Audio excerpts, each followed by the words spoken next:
সামান্য বৃষ্টিতেই মিটে গেছে রাস্তা আর খালের বিভেদ, ফলে অপ্রীতিকর অবস্থা থেকে বাঁচতে সতর্কতাই ভরসা। এ চিত্র রাজধানীর ডেমরার ফার্মের মোড়ের।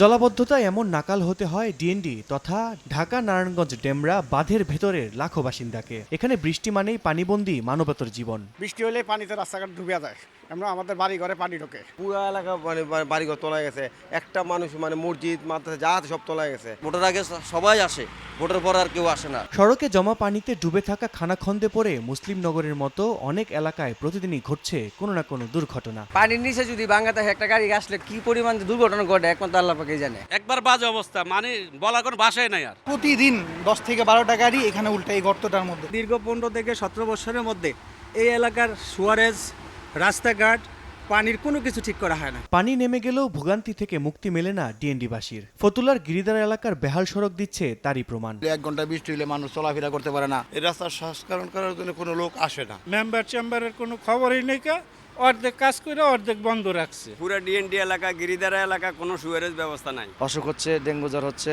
এখন আমরা চাই যে আমাদের দ্রুত খালগুলি পরিষ্কার করা হোক। নগর পরিকল্পনাবিদরা বলছেন অপরিকল্পিত অবকাঠামো নির্মাণে ডিএনডির নিচু এলাকার এমন বেহাল দশা। জলজটের দুর্ভোগ দূর করতে ড্রেনেজ ব্যবস্থার উপর জোর দেওয়ার পরামর্শ তাদের। উন্নয়ন নিয়ন্ত্রণ করার যেই দায়িত্ব রাষ্ট্রের ছিল, উন্নয়ন কর্তৃপক্ষের ছিল, তারা উদাসীন ছিল। এখন থেকে এই এলাকাতে পরিকল্পিতভাবে যেন যে কোনো ধরনের ভবন হয় এবং সুয়েরেজের জন্য যেন একটা কোনো মিনিমাম একটা নেটওয়ার্ক তৈরি করা যায়, এটার ব্যাপারে চিন্তা করা দরকার। আর এলাকা ভিত্তিক যে কমিউনিটির যে মুভমেন্ট, সেই মুভমেন্টটাও চাঙ্গা করতে হবে, যেন এই এলাকাবাসী কেউ যেন অন্যের উপদ্রবের কারণ না হয়। সঠিক বর্জ্য ব্যবস্থাপনা, পাম্প স্টেশনের সক্ষমতা বাড়ানো আর সবুজায়নের পরামর্শ পানি ও বন্যা ব্যবস্থাপনা ইনস্টিটিউটের। এই এরিয়ার যে সলিড এবং লিকুইড ওয়েস্ট বর্জ্য, সেই বর্জ্য ব্যবস্থাপনার সিস্টেম কিন্তু ওখানে ওইভাবে নেই। খালি এখন বর্জ্য ব্যবস্থাপনার একটা কন্টেইনার হিসাবে কাজ করছে। পাম্প স্টেশনের যে ক্যাপাসিটি, সেটাও আমরা দেখলাম যে পর্যাপ্ত না। ড্রেনেজ ব্যবস্থাপনা নূতনভাবে চিন্তা করা উচিত যে কি কি কম্পোনেন্ট কাজ করবে,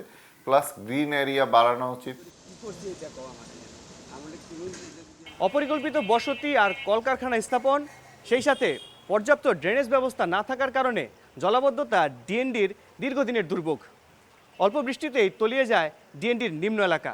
আর এই জলাবদ্ধতার কারণে এখানে বাড়ছে ডেঙ্গু সহ পানিবাহিত নানা রোগ। ফলে এর স্থায়ী সমাধান চান এই অঞ্চলের বাসিন্দারা। আল কাসির, সময় সংবাদ, ঢাকা।